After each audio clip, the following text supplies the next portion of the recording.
The paper crane in Michael's hand surprisingly became a tool for escaping the prison. While Dr. Sarah wasn't looking, he quickly slipped the paper crane into the medical room's drain. The crane drifted with the water and soon made its way to the drain on the playground. This meant the sewers under the medical room and the playground were connected. Michael also noticed a thick power cable running outside the medical room's window. This cable led directly outside the prison. So to escape, he first needed to pass through the medical room. Michael knew that in order to get the keys to the medical room, he had to build a good relationship with Dr. Sarah. He came up with the excuse of needing insulin for diabetes and started visiting her regularly. He'd chat with Sarah to build rapport, but the problem was, he didn't actually have diabetes. After several insulin injections, his hands began to tremble uncontrollably. Sarah noticed this and suggested testing him next time. So, Michael asked Benjamin to help him get something that would make him resistant to insulin. Eventually, Michael passed Sarah's test. But escaping with his brother Lincoln through such an obvious route like the playground wasn't realistic. He needed to create a path from the cells to the medical room. When no one was around, Michael quietly began grinding a bolt he had taken from the bench. Soon,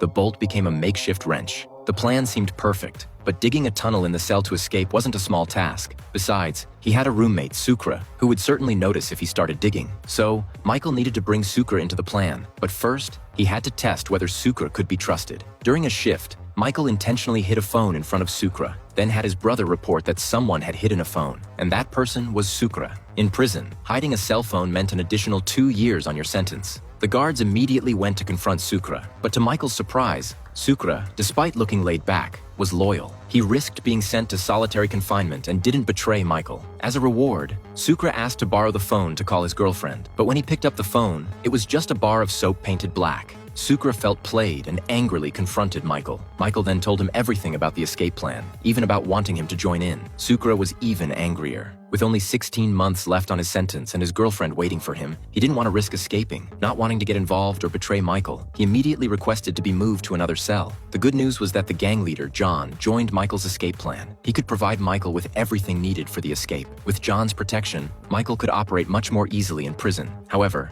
Michael didn't expect what happened next. Since Sukra switched cells, Officer Bellick assigned him a new roommate, a mentally unstable man. Now Michael had a problem. He either had to bring this new mentally ill man into the escape plan or dig the tunnel while the man was asleep. That night, while everyone else was asleep, Michael quietly got up to dig the tunnel. But when he turned around, he saw his new mentally unstable roommate staring at him with wide eyes.